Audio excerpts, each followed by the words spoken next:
স্কুলে যেতে পারবে না। স্কুলের নাম হলো বন্ধন স্কুল, এগুলোকে চিনে রাখুন।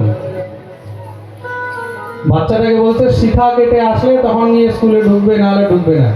সেই বাচ্চার সঙ্গে সঙ্গে বাচ্চাটা নিজের মা বাবাকে বলছে আমি স্কুলে পড়বো না, আমাকে এখান থেকে নিয়ে চলো, আমি এখানে আর থাকবোই না। তার ঈশ্বরের প্রতি নিষ্ঠা কতটা, নিজের ধর্মের প্রতি নিষ্ঠা কতটা, সে বলছে আমি স্কুলেই পড়বো না। তারপরে গিয়ে তাকে আরেকটা স্কুলে নিয়ে গেছে ভর্তি করতে, তার নাম হলো নারায়ণা স্কুল। সেই স্কুল এত ভালো, তার তিলক মালা শিখা দেখে তারা তাকে অ্যাডমিশন দিয়েছে, তার প্রশংসা করেছে যে একটা সনাতন ধর্মের বাচ্চা নিজের ধর্মকে নিয়ে যে এগিয়ে চলছে, তার জন্য আমরা তাকে স্বাগত জানাই। আর এতটুকু পর্যন্ত বলেছে যে তুমি এইভাবেই আসবে, তোমার কোনো চিন্তা নেই। আর ওই বাচ্চাটাকে বন্ধন স্কুলের ওই প্রিন্সিপাল জিজ্ঞাসা করেছিল শিখা কেন রাখতে হয়, তোর গুরুদেবকে জিজ্ঞাসা করবি, শিখা রাখার কি মানে আছে। বিচার করে দেখুন, এই ভারত ভূমির মধ্যে একজন স্কুলের প্রধানাচার্য, তার ভাষা তার কথা কিরকম, শিখা কেটে আয়। তা শিখা কেন রাখতে হয়, স্কুলের প্রিন্সিপাল যদি এটাই জানে না যে শিখা কিসের জন্য রাখতে হয়, আমি তো প্রথমে এটাই ভাবি যে তাকে প্রিন্সিপাল বানালো কে, যার এতটুকু নলেজ নেই যে শিখা কেন রাখতে হয়। ভারতের মধ্যে থেকে, ভারত ভূমির মধ্যে থেকে শিখা কেন রাখতে হয়, যাকে এটা নলেজ নেই তাকে প্রিন্সিপালকে বানালো। বিচার করে দেখুন, তার আইকিউ, তার জ্ঞান কতটা লো লেভেলের আছে যে সেইটাও জানে না যে শিখা কেন রাখা উচিত। সনাতন ধর্মের মধ্যে খুব মন দিয়ে শুনবে, কিন্তু প্রত্যেক পুরুষ নয়, নারীর জন্য কিন্তু শিখা বন্ধনের বিধান রয়েছে। স্ত্রী জাতি তারা যখন খোপা বাঁধে, কি বাঁধে, খোপা বাঁধে, তো খোপা বাঁধার সময় তাদের শিখা বন্ধন হয়। পুরুষকে শিখা রাখতে কেন বলা হয়েছে, শাস্ত্রের মধ্যে শিখার মহত্ব কি, আজকে সবাই ভালো করে জেনে রাখো। তাতে যদি কোনো সময় তোমাদেরকে কেউ প্রশ্ন করে, তাহলে তোমরা তার উত্তর দিতে পারবে যে শিখা কেন রাখতে হয়। প্রত্যেক সনাতনী, প্রত্যেক হিন্দু ধর্ম অবলম্বী, প্রত্যেক পুরুষের মাথায় শিখা অবশ্যই থাকা উচিত। বলে কেউ যদি শূদ্র হয় সে কি শিখা রাখতে পারবে, সেও শিখা রাখতে পারবে। সূত্র সবাই যদি নাও রাখতে পারে, শিখা অবশ্যই রাখতে পারবে। শিখা কেন রাখা হয়, ভগবতী বিদ্যার যে দেবী, ভগবতী ব্রহ্মাণী, ব্রহ্মবাণী সহস্রাণী শিব সূর্য শতানি চ বিষ্ণুর নাম সহস্রেণ শিখা বন্ধনম করম্যহম। এই শিখার মধ্যে সমস্ত সব দেবতাদের বাস হয়। কার বাস হয়, যদি বলো, দেবতাদের বাস হয়। আর শিখা কোথা থেকে রাখতে হয়, শিখা রাখার নিয়ম হলো মস্তকের তালুর অর্ধভাগ থেকে। কোথা থেকে, তালুর অর্ধভাগ থেকে, একদম পিছন থেকে নয়, মাথার এই জায়গা থেকে শিখা রাখবে। এই জায়গা থেকে শিখা রেখে পিছন পর্যন্ত শিখা থাকবে। কতটা, একটা গাভীর খুরের সমান, গৌমাতার খুর যত বড় হয় ততটা শিখার পরিমাপ রাখা উচিত। আর শিখা রাখলে কি হয়, চিদ্রূপিণী মহামায়ে দিব্য তেজ সমন্বিতে। এই শিখা হলো সংসারের মধ্যে যত পজিটিভ এনার্জি আছে, সেই সমস্ত এনার্জিকে মন্ত্র দ্বারা আমাদের শিখার মাধ্যমে এই মস্তিষ্কের মধ্যে আমরা তাকে প্রবিষ্ট করাই। খুব মন দিয়ে শুনবে, কিন্তু শিখা বন্ধন করলে, শিখা ধারণ করলে, যখন সেই শিখাকে বন্ধন করা হয়, শিখাকে বন্ধন করলে তখন মন একাগ্র থাকে। খুব মন দিয়ে শুনবে, মন কি হয়, একাগ্র হয়, বুদ্ধি তীক্ষ্ণ হয়, বিদ্যা অবলম্বন হয়, বিদ্যা আরো বাড়ে। দেবী শিখার মধ্যে তেজ বৃদ্ধি পুরুষমে। আর শিখা রাখলে সেই পুরুষের কি হয়, তার তেজ আরো বৃদ্ধি হয়। কি বৃদ্ধি হয়, যদি বলো, তেজ বৃদ্ধি হবে। খুব মন দিয়ে শুনবে, কোন পুরুষ যদি শিখা রেখেছে আর নিত্য শিখা বন্ধন করে, শিখা বন্ধন করে যদি সে নিত্য জপ করে, খুব মন দিয়ে শুনবে, কিন্তু তার তেজ বৃদ্ধি হবেই হবে, ওজ বৃদ্ধি হবে, তেজ বৃদ্ধি হবে। সে যদি ব্রহ্মচর্য পালন করে, শিখা ধারণ করে, তার তেজ ওজ দুটোই বৃদ্ধি হবে। তা তেজ এবং ওজ দুটোই বৃদ্ধি করার জন্য শিখা বন্ধনের আমাদের শাস্ত্রের নিয়ম বলা হয়েছে। প্রেম সে বলো। তা শিখা কিসের জন্য রাখা হয় আজকে জানতে পারলে তো? তেজ আর ওজ বৃদ্ধির জন্য। আর বিজ্ঞান বলছে যে মস্তকের মধ্যে এই জায়গাটা কি, এটা হলো আমাদের বুদ্ধির স্থান। এটা কি? বুদ্ধির স্থান। তো বুদ্ধির স্থানকে কেন্দ্রিত করার জন্য যদি এইখানে এই চুলগুলোকে টাইট করে বাঁধা হয় তাহলে তাতে কি হয়? তাতে আমাদের মানসিক আরো বৌদ্ধিক ক্ষমতা বাড়তে থাকে। এটা আজকে বিজ্ঞান বলছে, কিন্তু হাজার হাজার বছর আগে আমাদের সনাতন সংস্কৃতির মধ্যে এটা ধর্মে পরিণত করে রাখা হয়েছে। প্রেম সে বলো। তার জন্য শিখা বন্ধন করতে হয়, শিখা রাখতে হয়। ওই বাচ্চাটাকে আমি একটু মঞ্চে ডাকতে চাই, সবাই একটু দেখুক যে এমন বাচ্চা আমাদের মধ্যে এখানে আছে। রূপম সরকার, একবার জোরদার তালি হয়।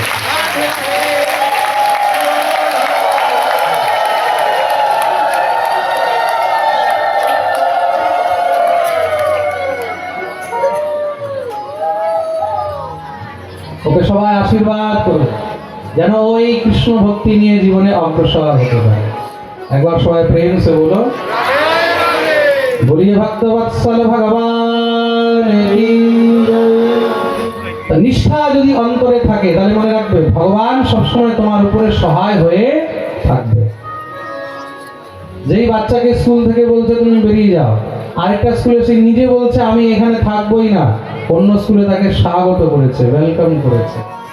ভগবান সবসময় সহায় হয়ে আছে, কিন্তু মনে রাখতে হবে ধর্মকে তুমি কখনো ত্যাগ করো, নিজের ধর্মকে নিয়ে চলবে। প্রেম সে বলো। আমি যখন স্কুলে পড়তাম আমার শিক্ষা ছিল, আমার তো অনেক অল্প বয়সে উপনয়ন হয়েছে, পৈতা হয়েছে, 7 বছর বয়সে আমার পৈতা হয়েছে। তা শিক্ষা ছিল, আমাকে অনেকে ক্রিটিসাইজ করতো স্কুলের মধ্যে, অনেকে অনেক কিছুই বলতো, আমি চুপচাপ শুনতাম। আর যারা বলতো তাদের আজকাল কোনো পাত্তা নেই, তাদেরকে কেউ চিনে না, তাদেরকে কেউ জানে না। বুঝতে পেরেছেন?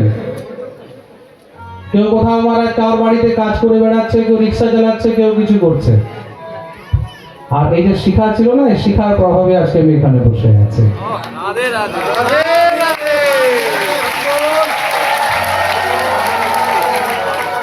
শাস্ত্র বলেছে ধর্ম রক্ষতি রক্ষিত হয়, তুমি ধর্মকে নিয়ে থাকবে, ধর্ম তোমাকে তোমার জায়গায় পৌঁছিয়ে দেবে। প্রেম সে বলো। শ্রী অম্বরীশ জি মহারাজ একনিষ্ঠভাবে ভগবত সেবা করেন, ভগবত ভজন করেন, আর প্রত্যেকটি একাদশীর ব্রত করেন। আর একাদশীর মধ্যে কোন একাদশী শ্রেষ্ঠ? দ্বাদশীর সংযুক্ত একাদশী শ্রেষ্ঠ। এইবার পুত্রদা একাদশী পড়েছে 30 তারিখে, মানে মঙ্গলবারে, কিন্তু দশমী বিদ্যা থাকার কারণে দ্বাদশী সংযুক্ত একাদশী হবে 31 তারিখে। কত তারিখে? 31 তারিখ বুধবারে হবে। আপনারা সবাই বুধবারে একাদশী করবেন, বৃহস্পতিবারে তার পালন হবে।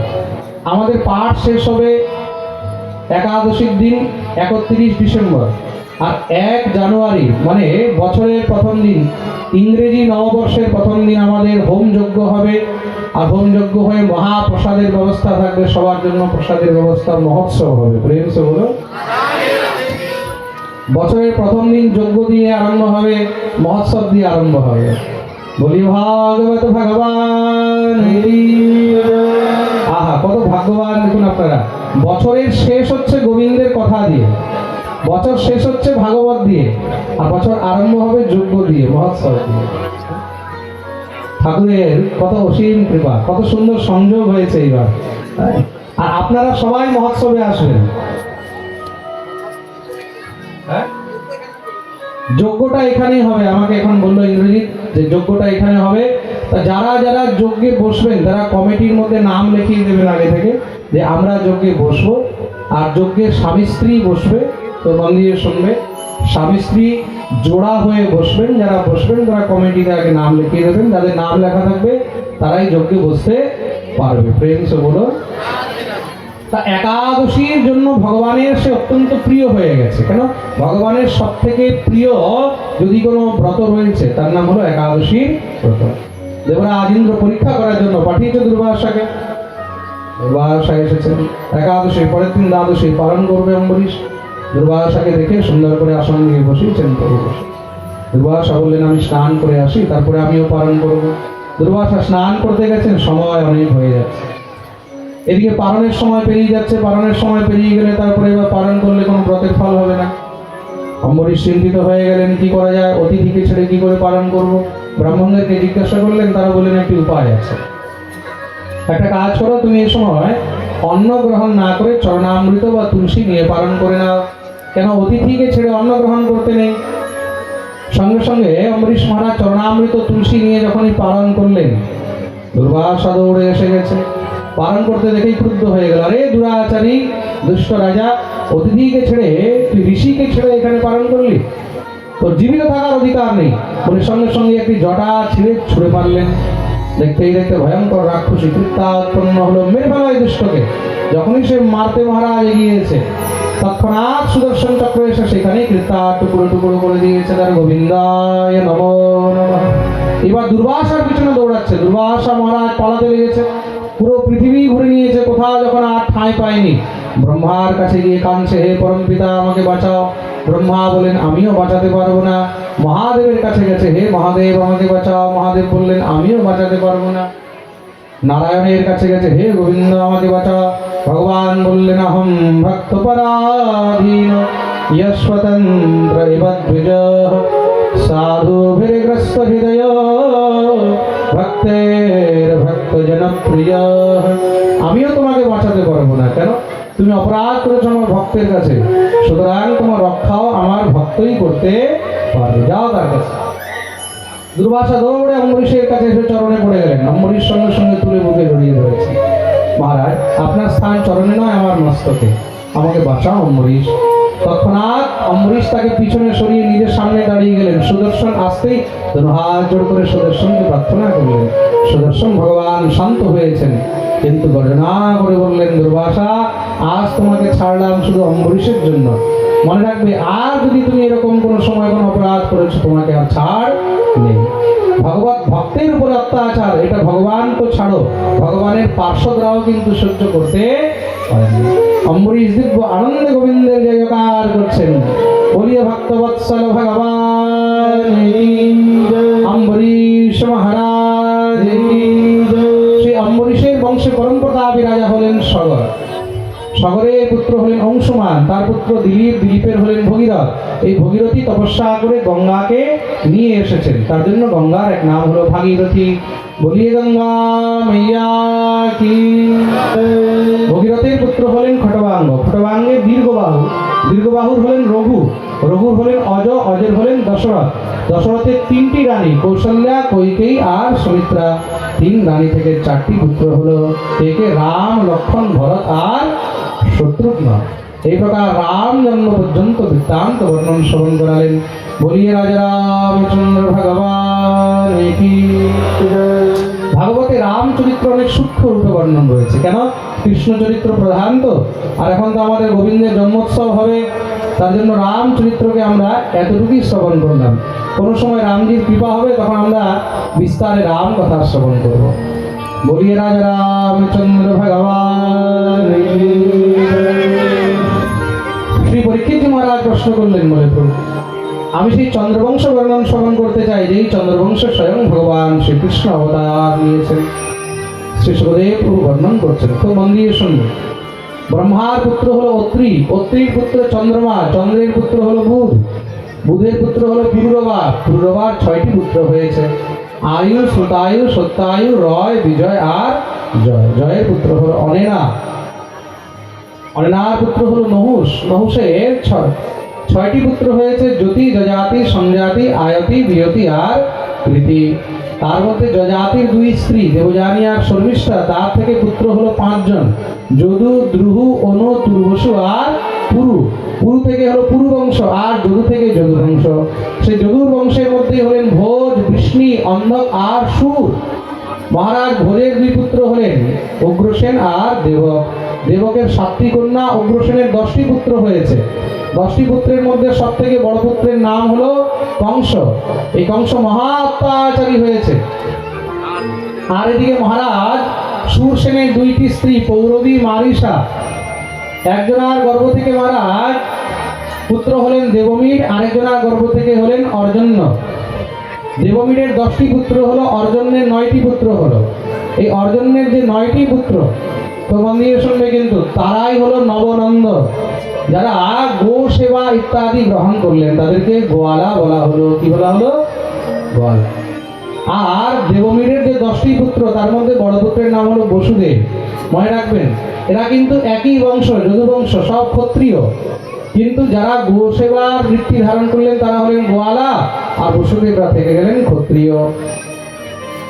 সেই বসুদেব আর দেবকীর ঘরেই ভগবান পুত্ররূপে জন্ম গ্রহণ করেছিলেন। পরীক্ষিত প্রশ্ন করলেন, বলে প্রভু একটু বিস্তারে ভগবানের জন্ম লীলা বর্ণন শ্রবণ করতে চাই। যদস্য ধর্মশীলস্য নিতরাম মুনিসত্তমঃ তত্রাংশেনাবতীর্ণস্য বিষ্ণুর্বীর্যাণি সংসনঃ। শ্রী সুখদেব প্রভু বললেন, কংসের অত্যাচারে পৃথিবী ত্রস্ত হয়ে দেবতাদের কাছে গিয়ে কাঁদছে। পৃথিবী তখন দেবতাদের কাছে গিয়ে উপস্থিত হলেন। দেবতাগণ পৃথিবীকে নিয়ে ব্রহ্মার কাছে গেলেন, ব্রহ্মা সবাইকে নিয়ে ভগবান নারায়ণের কাছে গেলেন, জগন্নাথের কাছে গেলেন। তত্র গত্বা জগন্নাথং দেবদেবং বৃষাগবে পুরুষং পুরুষ সূক্তেন উপতস্থে সমাহিতঃ। গিয়ে ভগবানের কাছে দিব্য স্তুতি করলেন পুরুষ সূক্ত দিয়ে। ভগবান প্রসন্ন হলেন, বলে কি চাও? বলে প্রভু অবতার গ্রহণ করুন। এই পৃথিবীর মধ্যে অসুরদের অত্যাচার অত্যন্ত বেড়ে গেছে, আপনি ভার হরণ করুন। ভগবান বলেন, চিন্তা করো না, অতি শীঘ্রই আমি বসুদেবের ঘরে দেবকীর গর্ভ থেকে জন্ম গ্রহণ করব। বসুদেব গৃহে সাক্ষাৎ ভগবান পুরুষ পরঃ জনিষ্যতে তৎপ্রিয়ার্থং সম্ভবন্তু সুরস্ত্রিয়ঃ। আর তোমরা গিয়ে সেই ব্রজের মধ্যে আলাদা আলাদা রূপে জন্মগ্রহণ করে নাও, তোমরা আমার লীলা সঙ্গী হবে।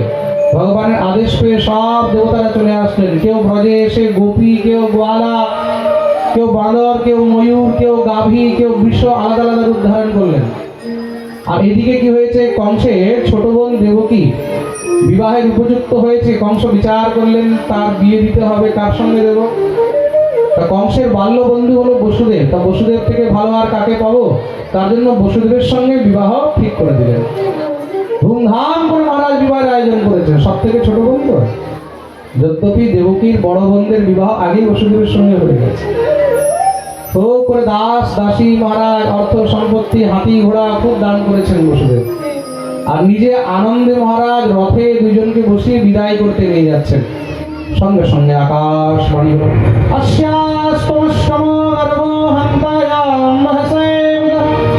আরে মূর্খ কংস, তুই আজকে এত আনন্দ করে যাকে বিদায় করতে নিয়ে যাচ্ছিস, তোর এই বোনের গর্ভ থেকে অষ্টম যে সন্তান হবে সেই তোর কাল হবে। শুনেই তৎক্ষণাৎ মহারাজ কংস একদম ক্রুদ্ধ হয়ে গেল। রথ দাঁড় করিয়ে দৌড়ে গিয়ে দেবকী চুল ধরে টানতে লেগেছে। দেবকী কান ছেড়ে দাও, ছেড়ে দাও, ছেড়ে দাও, কিঞ্চিত দয়া হলো না। যখনই খড়গ বের করেছে মারার জন্য, বসুদেব গিয়ে হাত ধরলেন, এই কি করছো? ভোজরাজ, চারদিকে তোমার খুব নিন্দা হবে, সবাই বলবে তুমি নিজের বোনকে হত্যা করেছো। কিন্তু তুমি জানো না আকাশবাণী কি বললো? এর গর্ভের অষ্টম সন্তান আমার কাল হবে। বলে চিন্তা কেন করছো? আমি কথা দিচ্ছি, এর গর্ভ থেকে যত সন্তান হবে এক এক করে আমি সব তোমাকে এনে দিয়ে দেব। কংস জানে যে বসুদেব পরম সত্যবাদী, ছেড়ে দিলেন। কিছুদিন পরে খুব সুন্দর একটি পুত্র হয়েছে। বসুদেব নিয়ে কংসের কাছে এসে উপস্থিত হলেই না। কংস দেখলো এর থেকে তো আমার কোনো ভয় নেই, নিয়ে যাও। প্রতিয়াতু কুমারো ইয়ং ন যস্মাদস্তি মে ভয়ং। এর থেকে আমার কোনো ভয় নেই, নিয়ে যাও।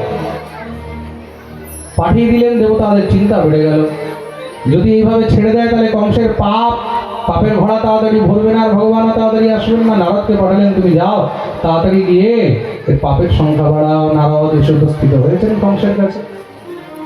নারদকে আবার গুরুদেব মানে, আজ হঠাৎ গুরুদেব আছে বলে, তোমার খুব চিন্তা থাকে তো, চিন্তা কিসের? তুমি দেবকীর পুত্র এইভাবেই ছেড়ে দিলে। কিন্তু মহারাজ তার থেকে তো আমার ভয় নেই। ভয় কার থেকে? ভয় তো অষ্টম গর্ভ থেকে। তুমি জানো অষ্টম কাকে বলে? কাকে? 8টি পদ্ম ফুল এনে বললেন, গণ 1 2 3 4 5 6 7 8, কোনটা প্রথম কোনটা অষ্টম? বলে এটা প্রথম, এটা অষ্টম। বলে উল্টো করে গণ 1 2 3 4 5 6 7 8, এবার বলো কোনটা প্রথম কোনটা অষ্টম? কংসে তো মাথা ঘুরিয়ে গেছে। নারদ বললেন, বুঝতে পেরেছো তো? নারায়ণ নারায়ণ নারায়ণ। কাজ হয়ে গেছে নারদ। কংস দেখলো প্রথম অষ্টম এসব দেখে লাভ নেই, সঙ্গে সঙ্গে দেবকী বসুদেবকে ডাকিয়ে সেই বাচ্চাকে নিয়ে আছাড় দিয়ে ছুঁড়ে মেরে দেয়। এইভাবে এক এক করে হাতেষু ষটসু বালেষু দেবক্যা অগ্রসেনে না 6টি বাচ্চাকে মেরে ফেলেছে। সপ্তম গর্ভে স্বয়ং অনন্ত দেব আসছেন। অনন্ত দেব যখন সপ্তম গর্ভে এসেছেন, ভগবান ভগবতী যোগমায়াকে বললেন, দেবী তুমি একটি কাজ করো, তুমি গিয়ে এই সপ্তম গর্ভকে দেবকীর গর্ভ থেকে রোহিণীর গর্ভে স্থাপিত করে দাও। গচ্ছ দেবী প্রজম ভদ্রে গোপগোভীরলঙ্কৃতম রোহিণী বসুদেবস্য ভার্যাস্তে নন্দগোকুল দেবক্যা জঠরে গর্ভম শেষাখ্যম ভামনামকম তৎসন্নিকৃষ্য রোহিণ্যা উদরে সন্নিবেশয়। রোহিণীর উদরে স্থাপিত করে দাও। আকর্ষণী বিদ্যা দ্বারা দেবকীর গর্ভ থেকে রোহিণীর গর্ভে স্থাপিত করে দিলেন। এটাকে বলা হলো ভ্রূণ ট্রান্সপ্লান্ট। প্রেম সে বলো। আচ্ছা, আজ থেকে যদি 50 বছর আগে কাউকে বলা হতো যে একজন মহিলার বাচ্চা আরেকজন মহিলা জন্ম দিতে পারবে, কেউ বিশ্বাস করতো? হ্যাঁ, করতো কি? কিন্তু আজকে তো বিশ্বাস করতে হবে, সায়েন্স টেকনোলজি করে দেখিয়ে দিচ্ছে বাচ্চা আপনার, কিন্তু আপনাকে গর্ভধারণ করতে হচ্ছে না। এখন কি জিনিস! তা আমাদের শাস্ত্রে এই জিনিস আগেই লেখা রয়েছে। বাচ্চা কার? দেবকী। গর্ভে ধারণ কে করেছে? যেটা বলো রোহিণী। আজকেও হচ্ছে, কিন্তু এটাকে আজকের ডেটে কি বলছে? সরোগেসি। কি বলছে? সরোগেসি মাদার বলছে না, সরোগেসি মাদার মানে বাপ মা আলাদা। মনে রাখবে, খুব মন দিয়ে শুনবে। আপনার বাচ্চা আপনার আর আপনার স্বামীর বাচ্চা, কিন্তু বাচ্চাটাকে গর্ভে ধারণ করছে থার্ড পারসন। তা দেবকী বসুদেবের সন্তান, তাকে গর্ভ ধারণ করছে কে? রোহিণী। আকর্ষণী বিদ্যা। তার মানে এই সায়েন্স অ্যান্ড টেকনোলজি আমাদের ভারতের মধ্যে পূর্ব থেকেও ছিল, হয়তো আলাদা নামে ছিল, এখন সেটা আলাদা নামে আছে। এখন সেটাকে কি বলছে? ভ্রূণ ট্রান্সপ্লান্ট বলছে, আইভিএফও বলে তাকে। প্রেম সে বলো। বলিয়ে ভক্তবৎসল ভগবান কি জয়। আর এদিকে খবর কি হলো বলে, দেবকীর সপ্তম গর্ভ নষ্ট হয়ে গেছে। কংস তো খুব খুশি হয়েছে। আর বসুদেব কি করেছেন? রোহিণীকে পৌঁছিয়ে দিয়ে এসছেন নন্দ বাবার কাছে, কেউ যেন জানতে না পারে। কেন? যদি তার বাচ্চাকে কংস মেরে দেয়।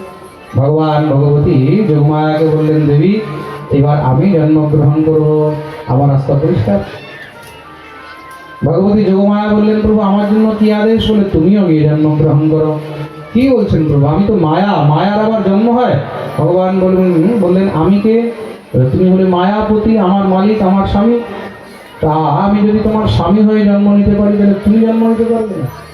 কিন্তু প্রভু তাহলে তো সংসারে আমার আর মর্যাদা থাকবে না। সংসার তো মায়ার অধীন, মায়া কি করে সংসারের অধীন হতে পারে? ভগবান বললেন, চিন্তা করো, কলিযুগে আমার থেকে বেশি তোমার পুজো হবে। দুর্গেতি ভদ্রকালীতি বিজয়া বৈষ্ণবীতি চ কুমুদা চণ্ডিকা কৃষ্ণা মাধবী কন্যকেতি। কলিযুগে কেউ তোমাকে দুর্গা নামে, কেউ কালী, কেউ চামুন্ডা, কেউ চণ্ডী, কেউ বৈষ্ণদেবী, কেউ কন্যাকুমারী, আলাদা আলাদা নামে তোমার পুজো করবে। আর সেই আশীর্বাদের কারণেই কলিযুগে ভগবান থেকে ভগবতীর পুজো আরো বেশি হয়, তাই তো? 3 দিন 4 দিনে দুর্গা পূজায় দেখবে কোটি কোটি টাকার প্যান্ডেল হয়ে যাচ্ছে, হয়ে যাচ্ছে। আর একটা হরি মন্দির করতে, একটা রাধা গোবিন্দ মন্দির করতে বছর বছর লেগে যাচ্ছে, তা আমার কমপ্লিট হচ্ছে না। প্রেম সে বলো।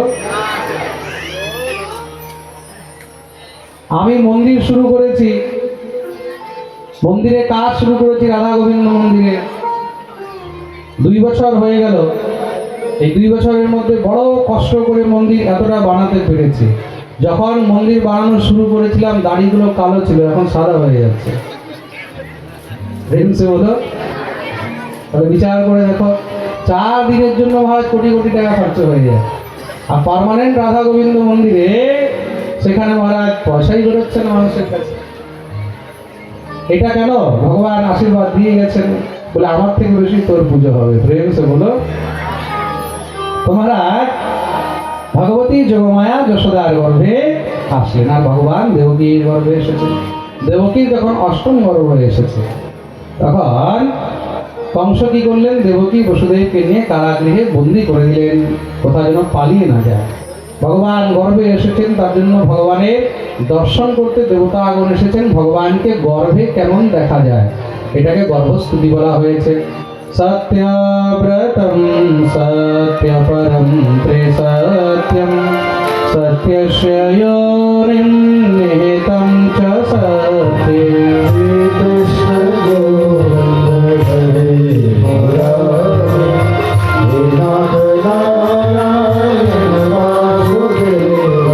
सत्यस्य सत्यामृत सत्यनेत्रं सत्यात्मकं त्वां शरणं प्रपन्ना।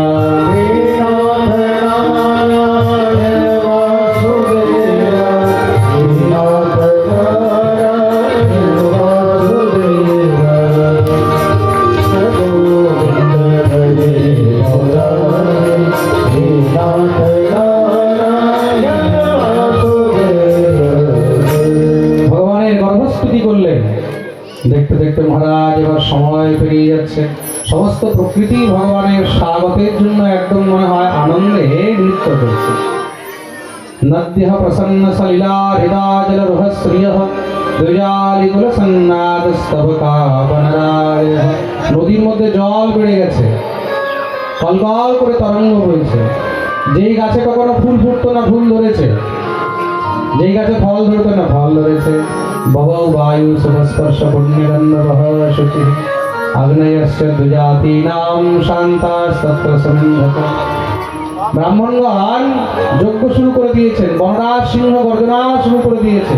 প্রকৃতি আনন্দে বিভোর হয়ে আছে, দেবতারা নৃত্য করছে। আহা, কেন আমাদের ঠাকুর আসবে, ঠাকুর আসবে বলে আজকে কত দূর দূর থেকে ভক্তরা এসেছে। এত বিশাল প্যান্ডেল বানানো হয়েছে, আজকে পুরো প্যান্ডেল ভরে গেছে। প্রেম সে বলো। তাহলে বিচার করে দেখুন, ভগবান যেখানে আসছেন সেখানে কেমন আনন্দ হচ্ছে হবে। দেখতে দেখতে মাসের উপরে মাস পেরিয়ে যাচ্ছে মহারাজ। বৈশাখ, জ্যৈষ্ঠ, আষাঢ়, শ্রাবণ পেরিয়ে গেল, এসে গেল ভাদ্র। ভাদ্র মাসে কৃষ্ণপক্ষ প্রতিপদ, দ্বিতীয়া, তৃতীয়া, চতুর্থী, পঞ্চমী, ষষ্ঠী, সপ্তমী পেরিয়ে গেছে, এসে গেছে অষ্টমী। অষ্টমী তো বুক ধকধক করছে, ঠাকুর আজকে আসবে কিনা, আসবে কিনা।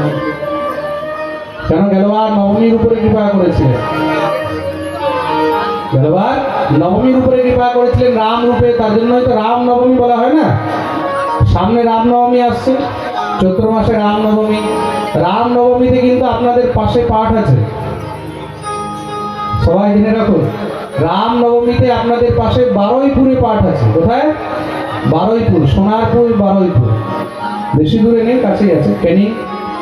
বারুইপুরের কাছে রামধারী বলে একটি জায়গা আছে ক্যানিং এ। সেই রামধারীতে খুব মন দিয়ে শুনবেন কিন্তু, রাম নবমী উপলক্ষে সেখানে বিশাল বড় ভাগবত পাঠ আয়োজন করা হবে। বলিয়ে ভক্ত বৎসল ভগবান।